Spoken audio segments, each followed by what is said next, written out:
सबसे पहले कुनाली का आ गया। तो गाइस आज धो रहे अपनी सुपर कार को खुद ही, पहली बार। मैं नहीं मानता। जिसकी बोनट तक पहुंच रही है, ये तो थार के बोनट तक भी नहीं पहुंचता था ये। इसको वॉश करना बहुत इजी है, छोटी सी है ना। गिरा मेरे ऊपर आ गया। जब डिलीवरी ली थी तब तो नहीं स्क्रैच। अभी ये किसने लगाया?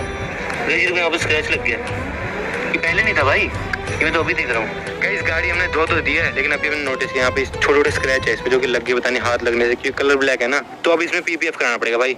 इस पे तो छोटा भी स्क्रैच होना बुरा लगता है भाई।